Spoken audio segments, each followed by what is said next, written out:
Teal for a beautiful smile. The Life of Riley for laughs.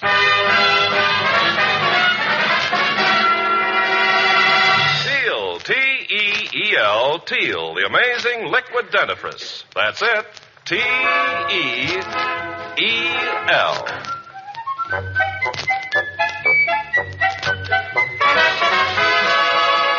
Teal, the amazing liquid dentifrice, brings you The Life of Riley with William Bendix as Riley. Remember, friends, for beautiful smiles, it's T-E-E-L, Teal. And just for laughs, it's R-I-L-E-Y, Riley, in The Life of Riley.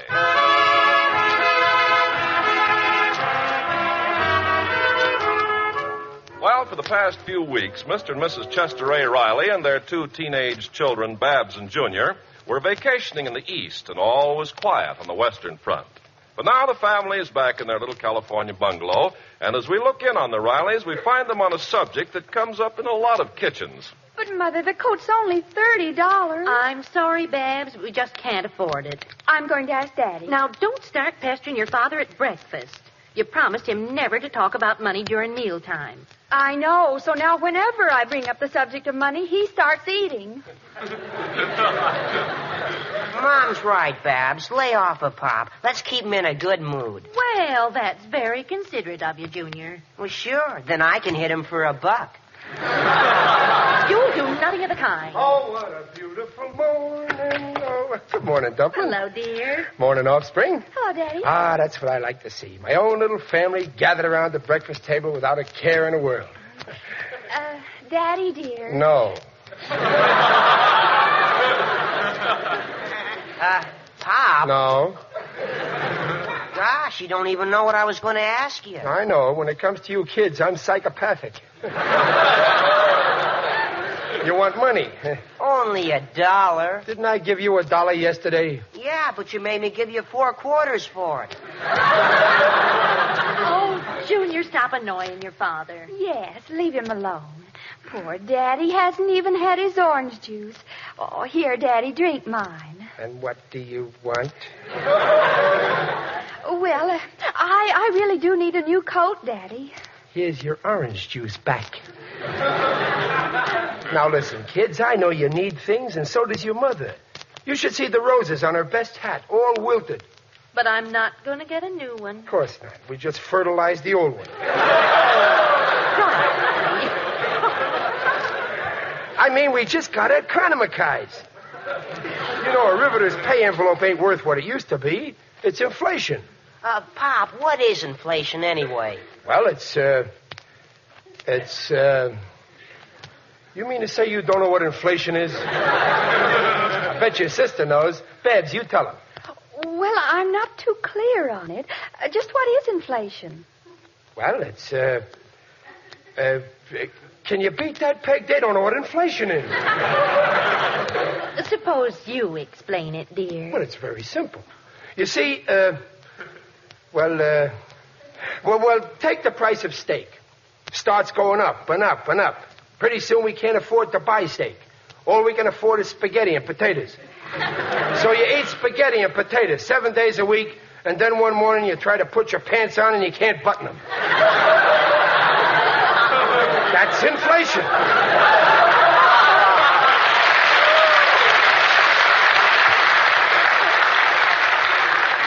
Now let me eat my breakfast in peace. Oh, Ronnie, wait, don't sit down. What's the matter? What? Oh, your overalls are full of grease again. Oh, come here. Spread this newspaper on your chair.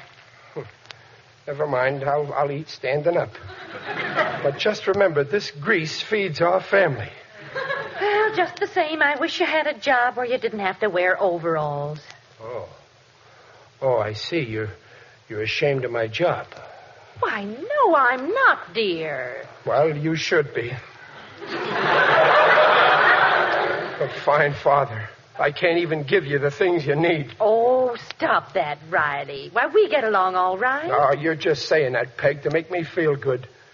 Believe me, it hurts to have to tell my family face to face that we can't make our ends meet.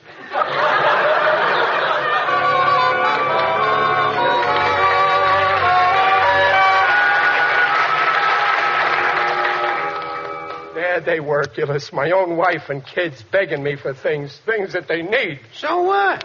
Why cry on my shoulder, Riley? Leave him be. And what hurts me the worst, Peg said she's ashamed of me working in overalls. What a night. Maybe she expects you to dress formal, with a white tie and a tail, huh? Maybe catch the rivets in your top hat. Oh, Gillis, she's right. Here I am, married 17 years. Almost a fortnight. And what am I, a failure? You know, Riley, your wife's giving you an inferior complex. Now take my wife. Whenever she opens her mouth to squawk, I tell her, if you don't like the status quo, you can ipso facto. Yeah, but Gillis, you got a responsibility to your wife. After all, you asked her to marry you. Who asked her? It happened at a picnic. She was chasing 5 guys, and I run the slowest. What a life. I wouldn't blame Peg if she walked out on me tomorrow. If it wasn't for our 2 kids, I'd walk out with her. Well, cheer up, pal. Maybe one of these days Mr. Stevenson will promote you. Fat chance. Here we are making a fortune for him while he sits up there in his fancy office counting the dollars. What an ungrate.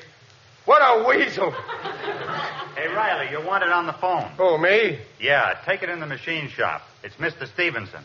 Mr. Stevenson? The boss? Gillis, do you think he heard me? Nah. He's got big ears, but they ain't equipped with radar. Go on, answer the phone. Gee, maybe he'll fire me. Hello, Mr. Stevenson. This is Riley. What? I can't hear you, Mr. Stevenson. What's that? A job for me on a desk. What's that? Assistant manager. Mr. Stevenson, you mean that I... Oh, thank you. Yes, sir, I'll be there. Yes, sir, 9 a.m. Oh, Mr. Stevenson, thank you, boss. Thank you, darling. I gotta sit down. Where's the floor? Riley, what's the matter? You're as pale as a goat. Gillis. Mr. Stevenson, a desk job, a job desk, a desk job. Riley. Have you gone bajoik? What are you raving about? I've been promoted. I got a desk job. He's made me assistant manager. Assistant manager? Yeah. You? Yeah. You? It's a cat's apostrophe. Yeah. Oh, that Mr. Stevenson. What a wonderful weasel he turned out to be.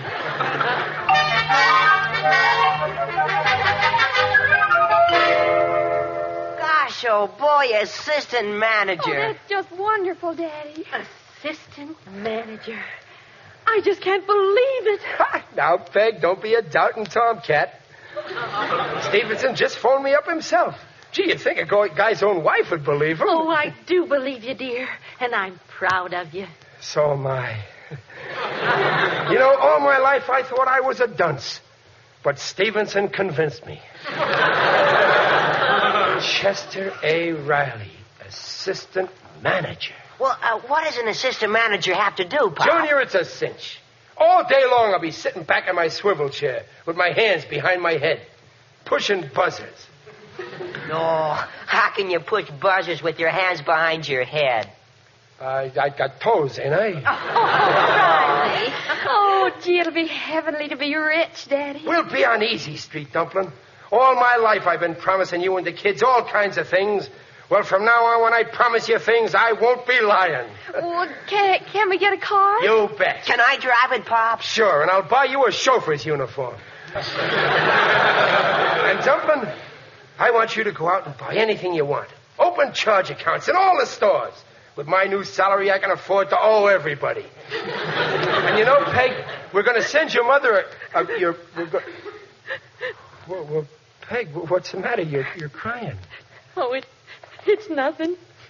It's just that I'm so proud of you. Come here, dear. Ooh. What a kiss. Gosh, Dumplin', you kissed me just as if we weren't married.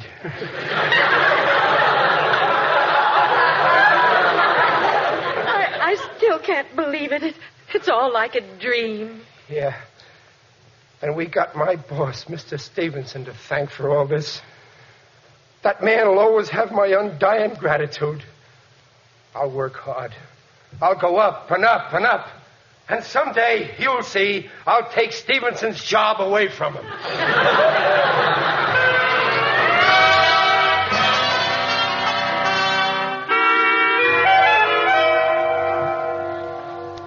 I've typed those letters, Mr. Stevenson. Thanks, Millie. I guess you can go now. Over the way, did they deliver the desk I ordered for the new assistant manager? Yes, sir. It's in the vacant office. Fine. I spoke to a man in the riveting department named Riley. He'll be here tomorrow morning. You show him into the office, put him to work polishing that desk. Wilson, my new assistant manager, gets here Friday.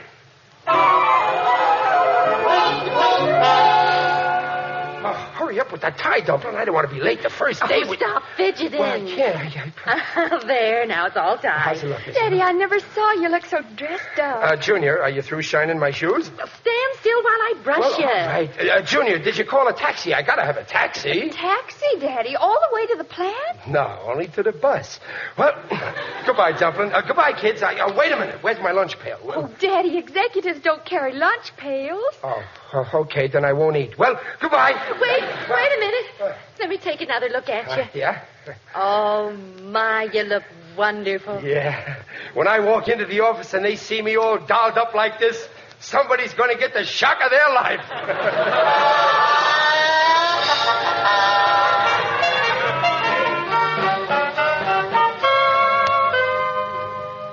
Good morning, miss. Kindly tell Mr. Stevenson his new assistant manager is here. Oh, are you the... Yep. Well, we didn't expect you so early. I'll tell him you're here. Thank you. What is it, Millie? Mr. Stevenson, the new assistant manager, is here. What? Why, Mr. Wilson wasn't due until tomorrow. Oh, and that desk's a mess. Where's that deadhead Riley? I don't know. Find out if he's punched in while I go out and show Wilson his office. Well, good morning, Mr. Wilson. Riley, it's you. Yes, sir.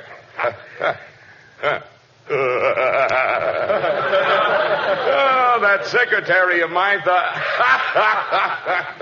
Oh, is she dumb? Yeah. She looks dumb. Well, let's go, Riley. I'll show you the office. Okay, boys. Here it is. There's the desk. Oh, what a beautiful office. I want to thank you for giving me this opportunity, Carl. Oh, forget it. I couldn't have found a better man for the job. You ain't getting no argument out of me. By the by, Carl, I guess an assistant manager pulls down a pretty hefty salary, huh? Naturally. 10,000? Oh, he gets 8,000, huh? 5,000?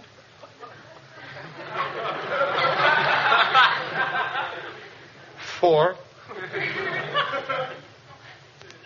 Listen, I don't have to take a cut, do I? Now, stop horsing around, Riley, and go to work. Yes, sir.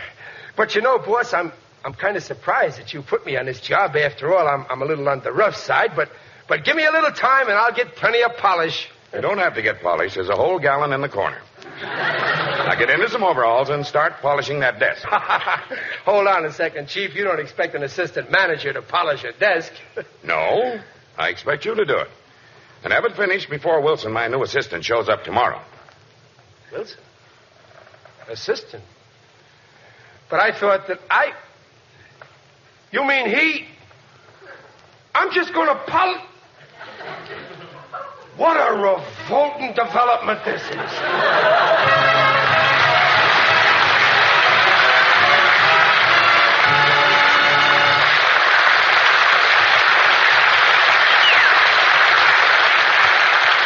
We'll bring in the second act of The Life of Riley in just a moment. Meanwhile, this is Ken Carpenter. Don't wait for that warning signal. Tender gums? Serious dental trouble is often forecast by... Tender gums. If your gums were tender, sore, when you brushed your teeth today, that's nature's warning to watch out. It's often the first sign of serious dental trouble. What's more, dental authorities say that brushing with toothpastes and powders which contain harsh abrasives only make things worse. You see, toothpastes and powders contain abrasives. That's primarily how they clean. And you can imagine what abrasives can do to gums that are already tender and sore. That's why I urge you at the first sign of tender gums to switch to Teal, the liquid dentifrice. Teal contains no abrasives, so Teal does not irritate even tender gums. Teal is good for tender gums. In fact, because Teal is a liquid, it reduces the irritating effect of the brush itself, authorities say. Teal lets you massage your gums gently. Once you've used Teal, chances are you'll continue.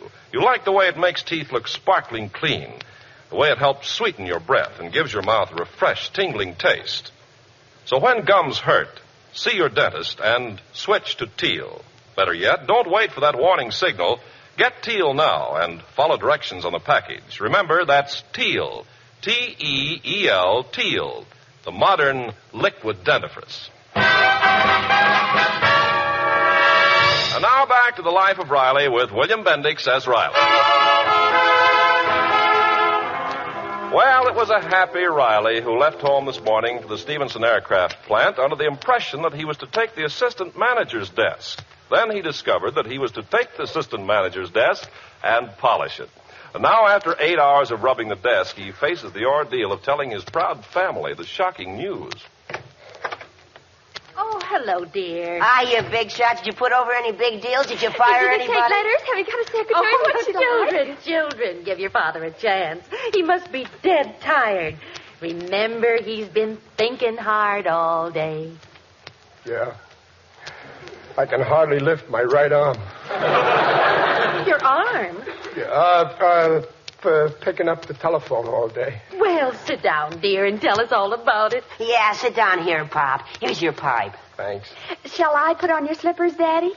Okay, but they may be a little too big for you. Now, tell us, dear. How does it feel to be a big executive? I'm glad you brought the subject up. Peg, there's something I gotta tell you. Yes, dear. Now listen carefully. You see, let me put it another way. Maybe I ought to give up being a manager and go back to being a riveter. But why? Well, there's more chance for advancement. Gosh, Pop. One day of mental work and you're having a nervous breakdown. Well, Daddy, what do you say? Well, I'm thinking of quitting for your sake. For our sake? Yeah, well, you know how it is when a guy gets into the big door and becomes a big shot. He gets to be a snub and he becomes repulsive. I don't want to be any more repulsive than I am right now.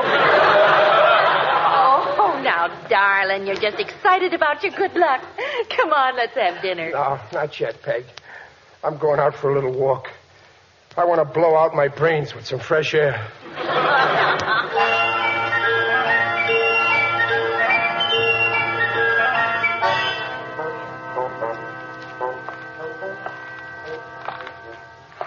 Oh, there, Riley. Who's that? It is I, Digby Odell, the friendly undertaker. Oh, hello, Digger. Greetings, Riley. You're looking fine. Very natural. Well, what are you doing in the park, Digger? Oh, I always come here at twilight and walk around the pond. I like to listen to the frogs croak.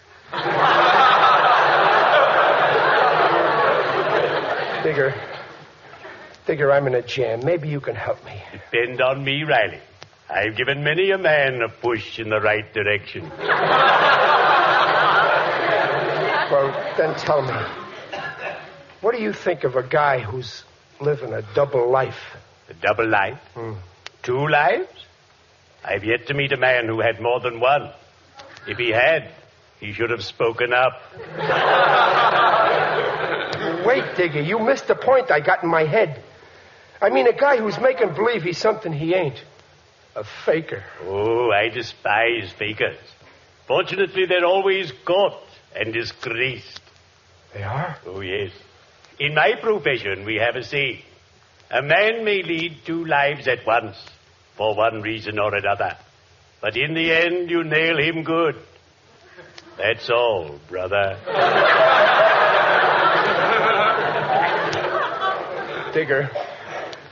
It's me I'm talking about. I'm the disgrace.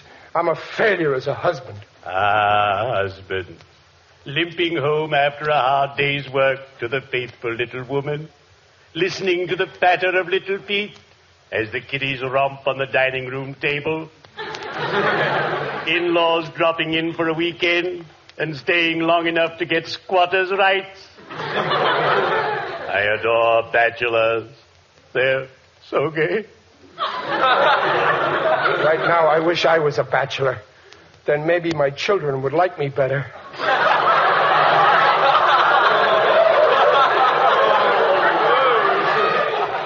You see, Digger, I told my family that I got a big promotion, but it's all a mistake. Then go and tell them the truth immediately. I'm afraid to.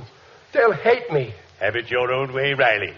But if you find yourself in a hole, remember, I didn't put you there. Well, cheerio. I'd better be shoveling off.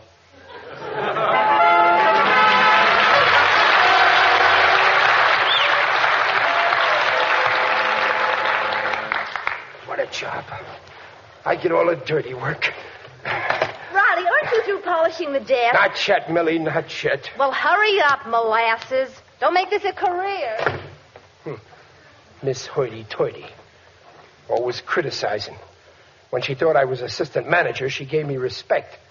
Then she found out what I really am, so she don't treat me human. What's so wonderful about being assistant manager? Nothing to it. All you do is fire people, hire people, collect good dough, take long lunch hours. I'm a natural for a job like that. All you have to do is act important. When the phone rings, pick it up. Talk like a big shot. Riley speaking.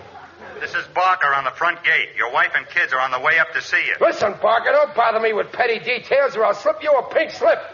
Interrupting a busy man with the family. Peg, Junior, Babs, they'll find out. Stevenson wants to know what you're going Millie, to my family, they're here. They'll find out. Help me, Millie, please help me. Sure. What do you want me to do? Help me take my pants off. I mean my overalls. I gotta hide my overalls, Millie. Oh, what are you talking about? My family, they think I'm assistant manager. Don't give me away. Please give me a break. Oh, what'll I do? All right. Take it easy. I won't tell them. Yeah, but Millie, The man said first floor. they're here. My overalls. Here, hide them in the wastebasket. Yeah, okay. Here, now put your coat on. Oh, yeah, I'm putting it on. Okay. Here he is, Mom. Hiya, Pop. Hello, Daddy. Hello, dear. We thought we'd pay you a little surprise visit. Fine. What a pleasant surprise. I was just working with my secretary here. That'll be all, Millie. By the way, Millie, I want to send out some circular letters. Get me some round paper. Yes, sir. Oh, Daddy, you've got a beautiful office. It is nice, ain't it? Dear, we brought you a few little gifts. Here, Pop. Look, business cards with your name printed. Chester A. Riley, assistant manager. And this is a picture of me and the children to keep on your desk. You shouldn't have done it. Believe me, you shouldn't have done it. We'll unwrap it. There. Oh, Junior, dear, put the paper in the wastebasket. Hey, look what's in your wastebasket, Pop. A pair of overalls. Why, Riley, those look... They ain't mine. They're my secretaries. I mean, they're Gillis's. That's who they are. Gillis? Yeah, I give him a break and let him polish my desk, and he leaves his dirty overalls around. Well, where are you going? I'm going to ram him down his throat. Gosh, Pop's acting funny. You know, it's funny about those overalls. I could have sworn that they were... Hey, Riley, Why, Mrs. Riley. And the kids. What are you doing here? Oh, hello, Mr. Gillis. We're just visiting. Oh, Pop's looking for you, Mr. Gillis. I'm looking for him. The foreman wants to know when he's going to be through polishing that desk. He wants him back in the riveting department. Polishing the desk? Yeah, that one. For Mr. Wilson, the new assistant manager. Oh, I see. Yeah, tell him to speed it up, will you? So long, folks. Well, gosh, Mom, I don't get it. If Pop's the assistant manager... I'm afraid he isn't. Something must have gone wrong. Oh, poor Daddy. No wonder he's been acting so strange. Now, you let me do all the talking. Shh, here he comes. Boy, did I tell that Gillis off. Friendship is friendship, but in this plant, he's got to realize that I'm the assistant manager.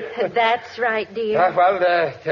You better go now, dear. I got an important conference with Mr. Stevenson. A big stock deal, a fiscal fiduciary matter.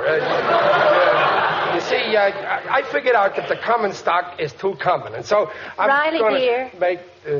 Why don't you quit this job? That's gratitude for you. Here I struggle and slave year after year to get to the top, and you want me to... Did you say quit? Yes, dear.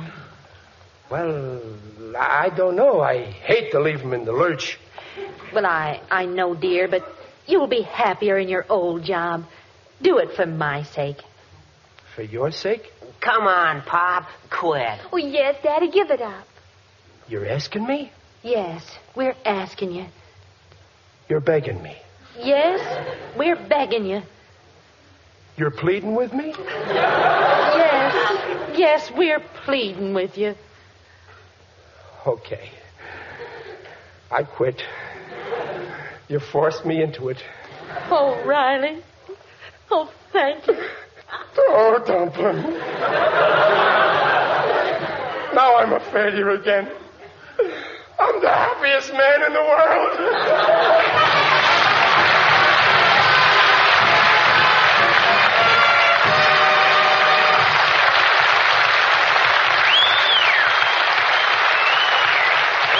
We'll be back in half a minute. Are your gums tender? Dental authorities say toothpastes and powders which contain harsh abrasives only make things worse. So clean your teeth with non-abrasive Teal, the liquid dentifrice. That's T-E-E-L, Teal. Good for gums, grand for teeth.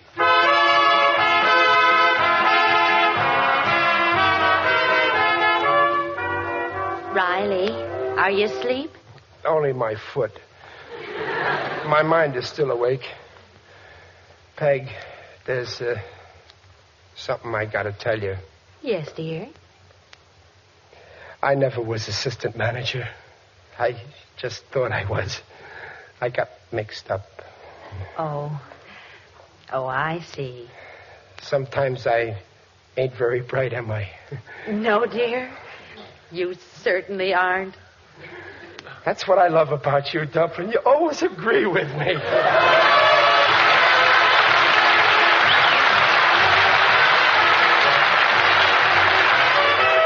Procter & Gamble, makers of Teal, the amazing liquid dentifrice, invite you to be their guests next week to hear the life of Riley with William Bendix as Riley.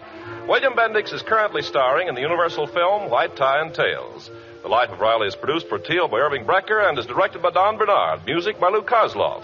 The script by Alan Lipscott and Reuben Ship. Mrs. Riley is Paula Winslow. Digger Odell is John Brown. Babs is Sharon Douglas. Junior is Tommy Cook. Stevenson is Ken Christie. And Millie is Margaret Brayton. This is Ken Carpenter on behalf of Teal, inviting you to listen again next week. And remember, for laughs, it's R-I-L-E-Y, Riley. And for lovely smiles, it's T-E-E-L, Teal. Teal, the amazing liquid dentifrice, protects teeth beautifully.